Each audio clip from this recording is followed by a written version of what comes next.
भाई सेक्शन 5 की बात करें तो बताता है ट्रांसफर क्या होता है, क्योंकि ट्रांसफर ऑफ प्रॉपर्टी एक्ट है ना, तो ट्रांसफर की डेफिनेशन क्लियर होनी चाहिए।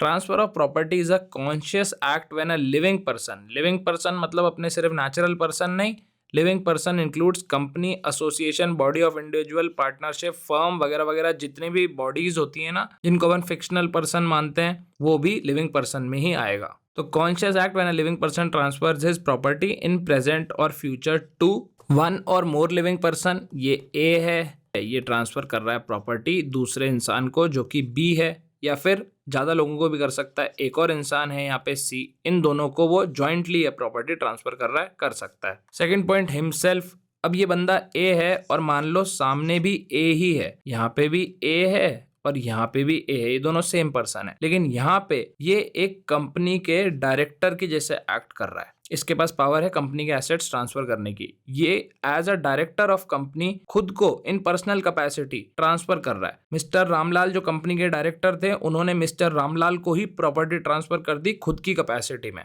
क्योंकि जब वो डायरेक्टर थे जब तो कंपनी के एसेट थे ना, अब वो खुद के एसेट हो गए ट्रांसफर के बाद। तीसरी category himself and another living person, another living person वाला वही वाला जो अपन ने ऊपर देखा कि ए है उसने प्रॉपर्टी ट्रांसफर कर दी ए को और बी को, अब ये दोनों जॉइंटली ओन करते हैं प्रॉपर्टी, पहले ये अकेला ओन करता था। अब यहाँ पे सबसे इंपॉर्टेंट बात है कि लिविंग पर्सन होना जरूरी है, क्यों? क्योंकि इंट्रोडक्शन के वीडियो में बताया था इंटर विवोस ट्रांसफर ही गवर्न करता है टीपीए, मतलब बिटवीन लिविंग पर्संस ओनली।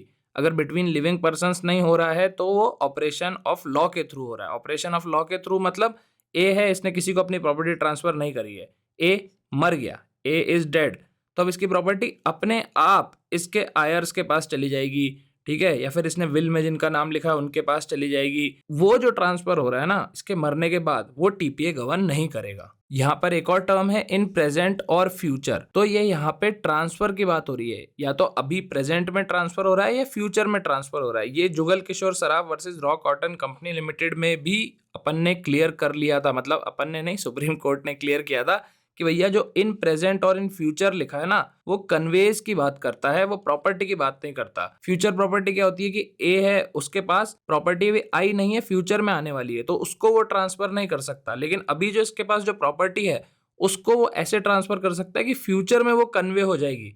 मतलब ए ने फ्यूचर में ए और बी को प्रॉपर्टी ट्रांसफर कर दी, तो इसने बोल दिया कि हाँ भाई आज से 3 महीने बाद ही प्रॉपर्टी तुम्हारी हो जाएगी, तो 3 महीने बाद कन्वे हो जाएगी वो प्रॉपर्टी। ऐसा नहीं कि ए के पास जो 3 महीने बाद खुद प्रॉपर्टी आएगी वो पहले ही ट्रांसफर कर दे। ये कंफ्यूजन हुआ होगा बहुत बड़ा, इसीलिए इसका एक केस भी है और उसमें स्पेसिफिकली क्लियर कर दिया कि कन्वेंस की बात हुई है, फ्यूचर प्रॉपर्टी की बात नहीं हुई। तो ये तो हो गया कि टीपीए में ट्रांसफर क्या होता है। लिविंग पर्सन कर सकता है खुद को या और लिविंग पर्संस को, खुद को भी कर सकता है दूसरी कैपेसिटी में, फ्यूचर प्रॉपर्टी को नहीं कर सकता लेकिन फ्यूचर में ट्रांसफर कर सकता है। अगर पर्सन ट्रांसफर नहीं कर रहा है तो इंटरव्यूअर्स ट्रांसफर नहीं होगा, तो फिर वो ट्रांसफर नहीं माना जाएगा। ट्रांसफर होगा वो लेकिन टीपीए के अंडर में नहीं माना जाएगा। अब अपन बात करते हैं ट्रांसफर क्या नहीं होता, what is not considered as a transfer under TPA. ध्यान रखना कि टीपीए के कॉन्टेक्स्ट में बता रहा हूं मैं, जो विल के थ्रू भी प्रॉपर्टी जा रही है वो भी ट्रांसफर है, लेकिन वो टीपीए के अंडर गवर्न नहीं होती, तो वो टीपीए के अंदर ट्रांसफर नहीं है, ठीक है। तो अब टीपीए के अंडर क्या क्या ट्रांसफर नहीं माना जाता।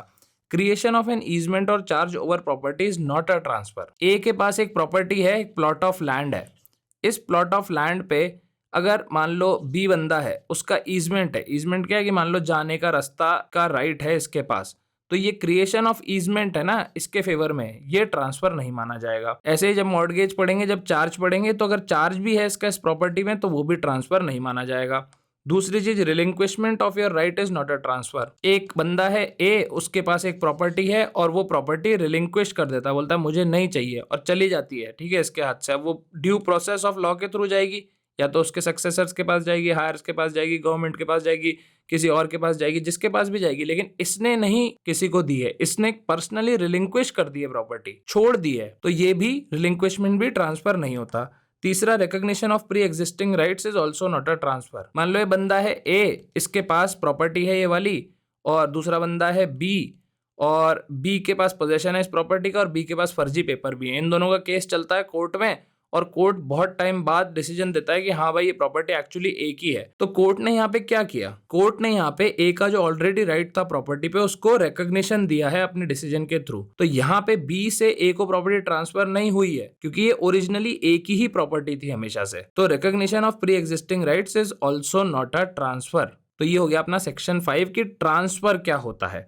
वीडियो यहीं पे खत्म होता है, लेकिन जाने का नहीं है, जाने का नहीं है। यहाँ पे मेरी प्लेलिस्ट आएगी, सॉरी यहाँ पे मेरा कोर्स आएगा जो कि अल्टीमेट कोर्स है टीपीए का। अगर कॉलेज के लिए पढ़ रहे हो तो वीडियो इनफ है, अगर जुडिशरी वगैरह के लिए पढ़ रहे हो तो ये देख लेना। और यहाँ पे मेरी टीपीए की प्लेलिस्ट आएगी फ्री वाली जो यूट्यूब पे है। कॉलेज के स्टूडेंट हो तो आपके लिए ये है, जुडिशरी के स्टूडेंट हो तो आपके लिए ये है। मिलते हैं अगले वीडियो में। Bye bye, tata, take care.